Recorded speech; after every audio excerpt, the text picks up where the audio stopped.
네, 안녕하십니까? 네, 안녕하십니까. 네, 오늘 휴장하는데 귀한 시간 내주셨습니다. 정말 고맙습니다. 아유, 저야말로, 오늘도 초대해 주셔서 감사합니다. 네, 저희 첫 번째 그럼 이슈부터 짚어갈게요. 네, G7 재무장관들이 중국의 과잉 생산 문제에 우려를 표하면서 공동 대응을 약속했다라는 보도가 들어와 있습니다. 관련 이슈 짚어주시죠. 네, 사실 최근 들어서 25일 기준으로 주요 7개국 G7 재무장관들이 중국 과잉 생산 문제에 대해서 공동으로 대응하기로 한 성명을 발표를 했는데요. 일단 미국이 중국산 전기차에 대한 세율을 100%로 4배 높인 데 이어서 주요 동맹국들이 대미 중 경제 전선에 뛰어들 수 있다는 가능성이 높아지면서 전체적으로 미중 간 마찰이 늘어나고 있다는 관찰이 되고 있습니다.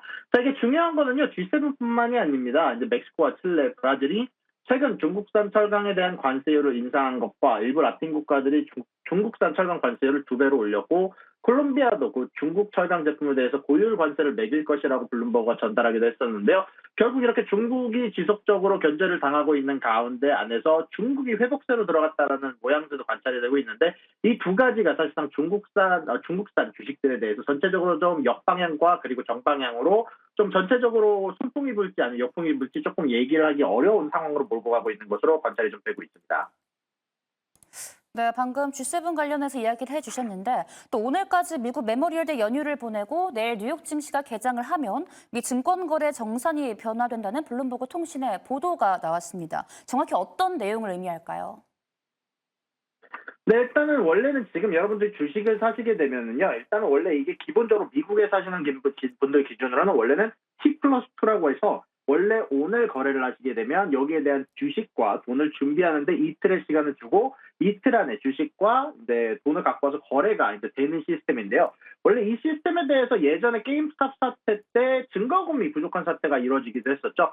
그로 인해서 지금 사실 이런 부분에 대해서 대응을 하겠다라고 얘기를 하면서 앞으로는 이틀이 아니라 우리들이 돈과 주식을 준비하는데 하루만 주도록 하겠다라고 얘기를 하면서 앞으로 이제는 여러분들이 만약에 주식을 결제를 하셨을 때 거기에 대한 증거금이나 여러 가지 돈들을 하루 안에 모아야 되는 사태가 미국 내에서 이루어질 것으로 보이고요. 한국 분들도 아마 서학기미들이죠. 저희 같은 이제 서학기미들도 전체적으로 영향을 받을 수도 있다는 얘기가 나오고 있는데 이제 여기에 관련해서는 원래 보통 다른 국가에 사시는 분들은 T 플러스 3라고 해서 3일 안에 돈과 주식을 준비해야 됐었는데 이게 이틀로 줄어듭니다. 정확히 말하면 하루씩 줄어들게 된 시스템인데요. 아무래도 이로 인해서 전체적으로 달러 환전, 은행이나 아니면 여러 가지 주식을 회수해야 된다는 점 때문에 여러 가지 혼란과 여러 가지 좀 어려움이 생길 것으로 예상을 하는 애널리스트들이 대부분입니다.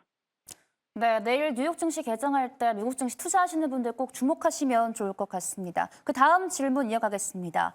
그 리틀 버핏으로 불리는 헤지펀드 억만장자죠. 빌 에크먼이 포트폴리오에 있어서 대거 수정을 했다는 보도가 나왔습니다. 해당 보도 짚어주시죠. 네, 일단 비례평론가 같은 경우는 최근 들어서 채권 관련해서 경고를 했던 인물로 사실 포스트 버핏으로 굉장히 유명한 인물이죠. 근데 이 친구가 최근 들어서 버거킹에 투자를 늘렸다라는 소식이 들려왔습니다. 일단 이 애널리스트가 이 투자자 같은 경우는 전설적인 투자자로 유명을 했었는데 최근 들어서 넷플릭스에서 손해를 보는데 여러 악재를 겪기도 했지만 채권에 대해서 정확한 방향을 맞추면서 여러모로 좀 화제가 됐었던 인물인데요. 사실 최근 들어서 미국 내에서 소비가 줄어들 것 같다라는 우려가 굉장히 많이 나오고 있습니다. 이제 그런 가운데 안에서 음식 가격이 너무 높아졌기 때문에 사람들이 조금 더 싼 가격의 패스트푸드점으로 몰릴 거다라는 예상이 많이 나오고 있는데 비레크먼이 아마 이런 것들을 노려서 버거킹 쪽에 자신들의 투자 자산을 조금 더 크게 포지션을 늘렸다라는 좀 포지션에 대해서 발표가 되기도 했었습니다. 네, 앞으로 버거킹의 주가 한번 주시해보면 좋을 것 같은데요. 이어서 마지막 질문입니다. 연준이 가장 선호하는 물가 지표죠. 4월 PCE가 현지 시간 31일에 발표가 됩니다. 이번 주 증시 향방은 역시 PCE가 그 기점이 될 것으로 보이는데요. 해당 이야기 자세히 짚어주시죠. 네, 일단 PC 인플레이션 지표 같은 경우는 금요일 날 발표가 될 예정인데 일단 그런 가운데 안에서 사실 저번에 나왔던 인플레이션 지표는 예상치보다 너무 높았습니다. 일단 PC 인플레이션 지수가 1년 기준으로 2.7%가 나오면서 예상치보다 0.1% 높았고 코어 PC는 0.2% 높은 2.8%가 나왔었는데요. 다만 그럼에도 불구하고 그때 나왔을 때는 굿즈에 대한 인플레이션이 예상보다 낮게 나오면서 전체적으로 주가가 나쁘지 않게 흘러가는 흐름이 있었는데 사실 이런 부분들 관련해서 이번에 CPI가 예상치를 하회한 가운데 이번 PC에 대한 인플레이션 예상치는 0.3에 0.3으로 생각보다 그렇게 높게 잡혀 있지는 않습니다. 일단 그런 가운데 안에서 시장이 실질적으로 선반영됐다라고 생각을 할 수 있을 것 같은데 CPI가 낮았던 부분들 PC에 선반영이 되면서 상당히 하향 조정된 것 같은데 그런 가운데 안에서 그래도 우리가 좀 우려를 해야 될 점이 있습니다. 일단 전체적으로 유가가 결국 4월 내내 전체적으로 오르는 모습들이 나왔었고 실질적으로 CPI 내에서 유가 자체는 굉장히 높은 모양새가 나왔거든요. 그리고 PC 인플레이션 내부 지표들을 좀 보시게 되면은요. 사실 이번 2월 이후로는 지속적으로 인플레이션이 떨어지는 수치가 확연히 둔화된 모습이 보입니다. 실질적으로 이런 부분들은 기저효과가 끝났기 때문에 사실 저번의 기준으로 딱 1년 전 기준으로는 인플레이션 수치가 너무나 빠른 속도로 내려왔기 때문에 역설적으로 이제는 내려가는 속도가 라스트 마일이 굉장히 힘들어질 거다라는 보도가 계속적으로 나오고 있는데 이런 부분들에 대해서 PCE 인플레이션 지표 꼭 이번 금요일 날 아마 라이브로 보시고 가셔야 될 지표라고 생각이 개인적으로 듭니다.